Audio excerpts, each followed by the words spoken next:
You can read this article by clicking the first link in the description below. You can also hear many more books that are not available on YouTube by visiting the other links in the description below. Thank you for your support.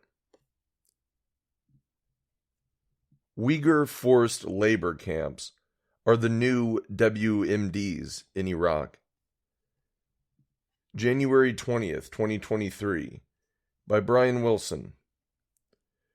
In November 2022, the Breakthrough Institute, BTI, drawing from academia, NGOs, and the UN, released a report which others digested on the supposed inextricable link between the solar industry's supply chains and Uyghur slave prison labor in China.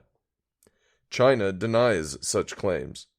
The report praises initial moves by the US and the EU to counter these allegedly ongoing human rights violations, and extols countries and the solar industry to move the various parts of its manufacturing process out of China. As the fight for nuclear and responsible renewable energy development intensifies in the US, this narrative is gaining traction as another tool to counter the 100% renewable extremists. However, the US also has a prison slave labor problem, one that it does not even deny. We are also in a time of ratcheting tensions between the US and China, in which these narratives would be useful in stoking anti-China sentiments. However, bringing up these facts in a simplistic argument leads to the inevitable accusation of whataboutism and little else. As such, it is worth making a more long-form argument which clearly lays out the current conditions of slave labor in both countries. Once it is shown that China has progressed further along in the abolition of slavery than the U.S., it will be clear how this narrative is just another in a long list of anti-Chinese propaganda. Vulgar whataboutism. Whenever comparing and critiquing the complex policies of nation-states, especially from a base of moral superiority as the BTI report does, it is easy to fall to counter-arguments calling out the same moral failings of the accuser. At best, this is a pragmatic, take care of your house, I will take care of mine kind of argument. At worst, it is an unuseful, thought-terminating cliché. Two things can be true at once, and the understanding of the situation does not progress. A better way to compare is to understand that history is a moving process, grounded in the material reality of a given time and what came before it. Then, from this, compare which nation is progressing along in the right direction and creating the material conditions necessary to realize the desired outcome. A quote from Karl Marx captures this perfectly. Quote, "Men make their own history, but they do not make it as they please. They do not make it under self-selected circumstances, but under circumstances existing already, given, and transmitted from the past." End quote. Karl Marx, 1852. To apply this to the topic at hand, both countries seem to use slave labor, but to compare the two, one would have to see where and why the practice originated, how it developed over time, how it is being used currently, and the direction the practice is heading in. Though it would be an interesting deep dive, only the latter two questions need to be addressed to reveal the role this narrative is playing. The use of prison labor. China, based on various reports previously cited, used prison slave labor, called Vocational Education and Training Centers, VETC, in the context of combating extremism, separatism, and terrorism, but are officially winding the program down. However, all of the reports insinuate that China is lying in one way or another, either that their laws are vague and that innocent or low-offending Uyghur minorities are getting swept into the system, or that the forced labor is still continuing, or that the Uyghurs are getting mistreated above and beyond the forced labor they are enduring. It is worth renoting that China denies these allegations. The U.S., based on a 2019 academic overview, currently uses prison slave labor at both the state and federal level in an official capacity. For example, New York State used prison slave labor to make hand sanitizer for use in all of its public buildings. In terms of interstate and export commerce, the U.S. has allowed prison slave products to be sold both between states and exported abroad. In the most recent developments of this practice, many companies are jumping on the domestic desire for made in America products by using slave labor to make their goods in America and mark them as such. It also should be noted that this is done for all types of criminals, not just the worst offenders. At this point, two different paths are presented: the apparently radical one where China is taken at their word, or the one favored by the West that just assumes China is lying. Both reveal China's progressiveness relative to the U.S. If China is telling the truth, then China is reserving slave labor for its worst offenders, whereas the U.S. applies it carte blanche. Even if China is applying the laws overbearingly, they are still dealing with the problem of terrorism more humanely than the U.S. China has some vaguely worded laws. The U.S. drone strikes with impunity.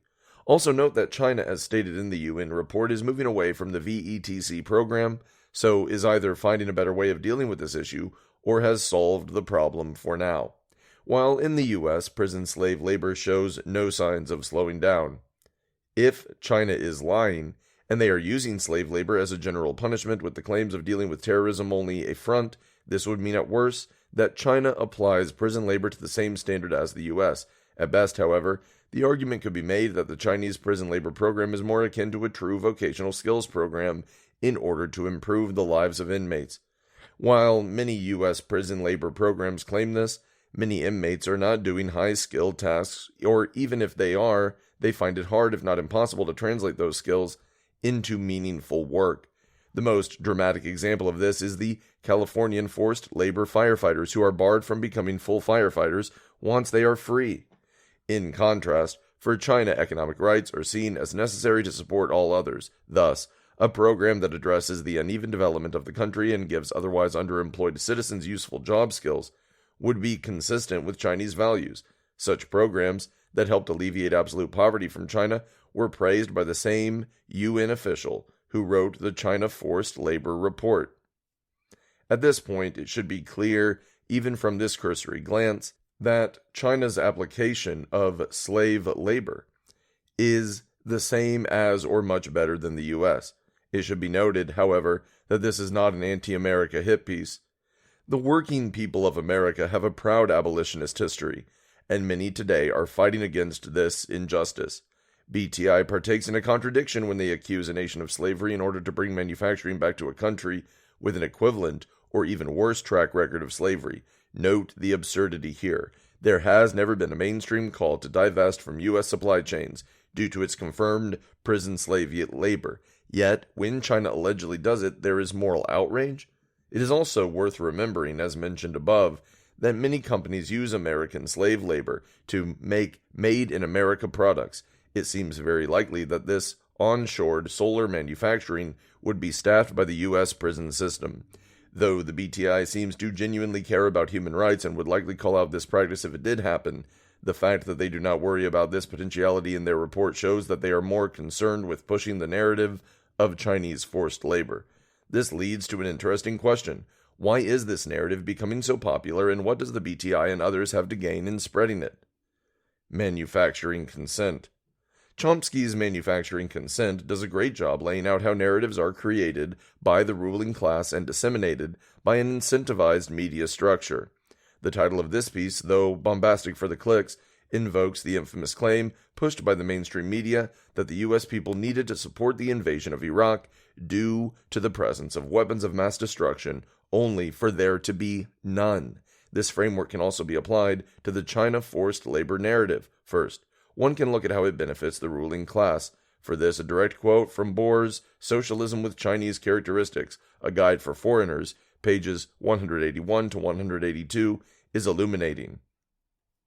Quote, "Let us consider Tibet and Xinjiang for a moment, for here the problem is compounded with the three evils of separatism, extremism, and terrorism, aided by foreign forces.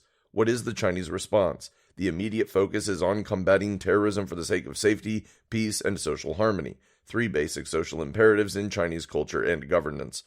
Apart from ensuring that no further terrorist attacks occur, this task also entails sustained efforts to eradicate extremist thought and propaganda.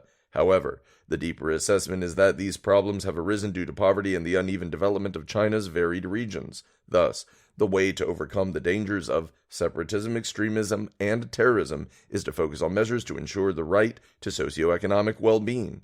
We may already see such an emphasis with Jiang Zemin's push in the 1990s to develop the western and central regions, since they were already lagging behind in the process of socialist modernization. However, the most successful project continues to be the Belt and Road Initiative, since the regions in question have become vital nodes in fostering economic interaction across the Eurasian landmass, but especially with Russia and Central Asia.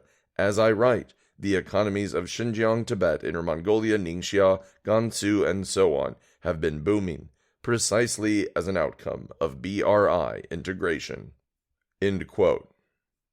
Xinjiang is an important link in China's Belt and Road Initiative, BRI, which is working successfully with countries all around the world in a win-win manner.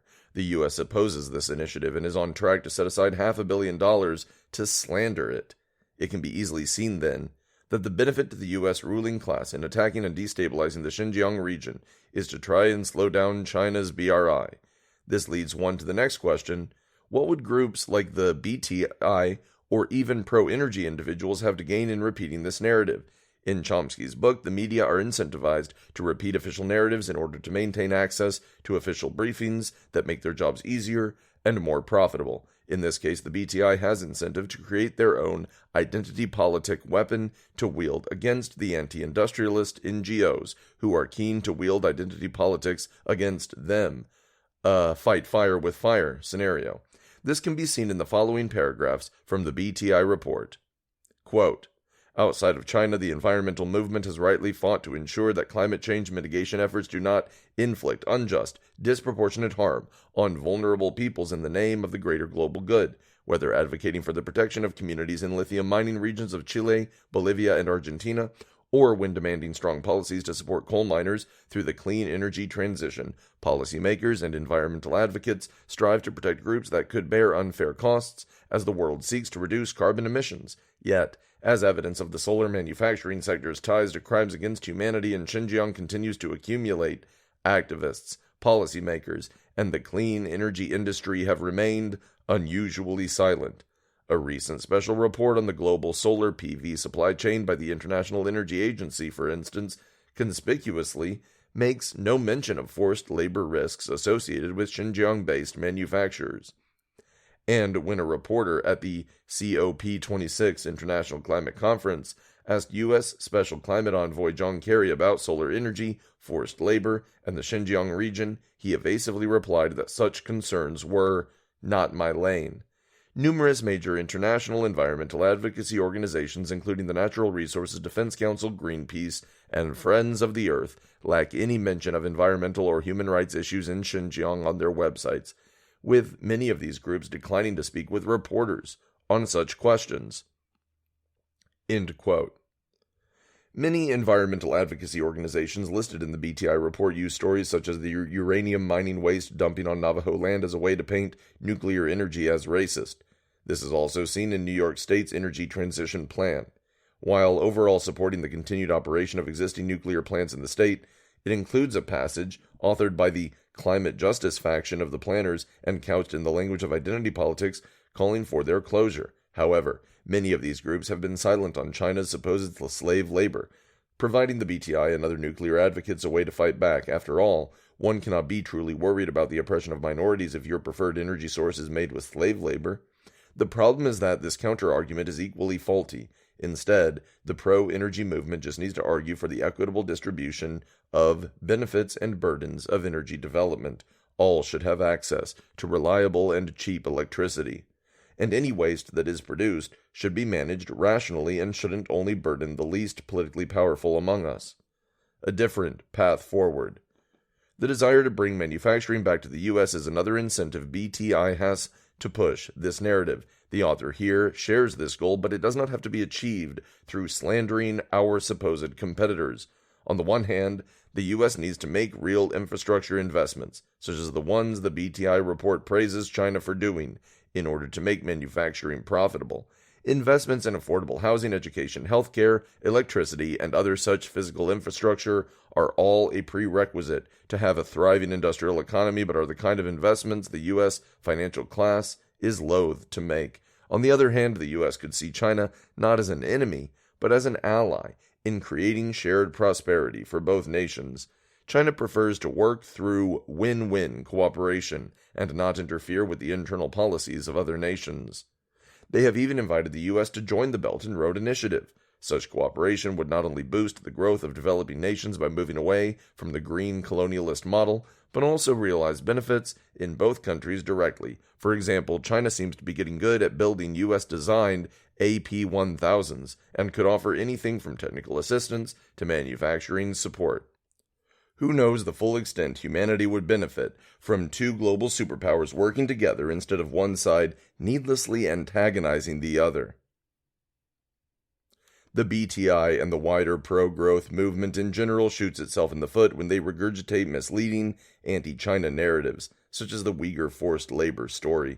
China is our ally against those who would see us go cold, hungry, unproductive, and miserable, not our enemy. There is still time to self-correct, however. The inspiration for this piece came from those who are open-minded and are willing to hear both sides of the story. For those that do want to learn more, Socialism with Chinese Characteristics, a guide for foreigners, is a great primer for non-Chinese wanting to learn about modern China, also available as an audiobook. There is also the Governance of China series if one wants the positions of China straight from the horse's mouth. A future of shared prosperity is out there. We must only be willing to fight for it. Brian Wilson is a pro-nuclear citizen out of Oswego, New York, with a focus on the NYS, CLCPA, and the BPRA, working with anyone who shares a vision of shared growth and prosperity. He would like to thank his wife for making this piece readable.